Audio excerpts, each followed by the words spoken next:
नमस्कार. इकडे लक्ष द्या. ऐकायची ना छान अशी गोष्ट. मग आजपासून आपण आपली दृष्टी नाही तर दृष्टिकोनच बदलून टाकूया.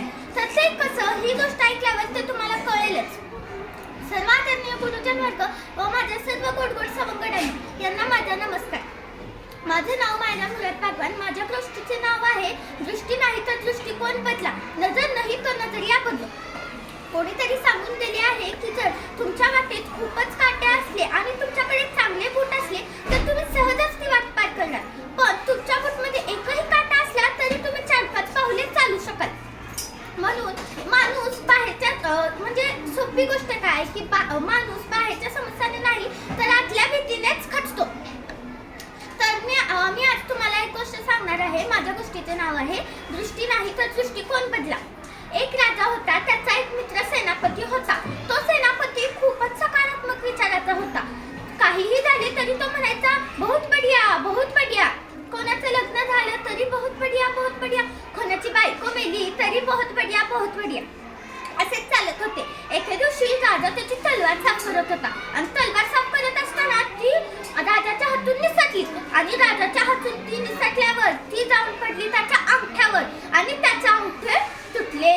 हे जेव्हा सेनापतीला कळले तेव्हाही तो असं म्हणाला की बहुत बढ़िया बहुत बढ़िया. हे ऐकून राजाला आला राग. राजा म्हणाला जा आधी त्या सेनापतीला जेलमध्ये टाका. मग काय, राजाच्या सैन्याने सेनापतीला जेलमध्ये टाकले. तरी सेनापती बहुत बढ़िया असेच म्हणत होता. मग राजाला खूप राग आला. राजा म्हणाला अरे पण मी ह्याला राजा म्हणाला की मी ह्याला जेलमध्ये टाकले आहे तरी हे बहुत बढ़िया असे का म्हणतोय. काही दिवस उलटले. राजा त्याच्या सैन्याबरोबर जंगलामध्ये शिकारायला गेला होता. संध्याकाळ झाला होता आणि राजाची आणि सैन्याची चुकामुक झाली. एकीकडे राजा आणि दुसरीकडे सैन्य. संध्याकाळ झाला, खूप अंधार झाला. आदिवासी आले. हुंबा हुंबा हुम हुंबा हुंबा हुम. त्यांनी राजाला पकडून नेले आणि त्याला तंबूत ठेवले. त्याला अंघोळ घातली व देवी समोर त्याची बळी देण्यासाठी उभे केले. हुंबा हुंबा हुम करत एक आदिवासीने हातात तलवार घेतली आणि तो त्याच्या मानेवर मारणार इतक्यात त्याची नजर त्याच्या त्या तुटलेल्या बोटाकडे पडली. तो सर्वांना म्हणाला की अरे हा तर अपूर्ण आहे. ह्याची जर बळी दिली तर देवी दुःखी होईल असे म्हणून त्याला सोडून दिले.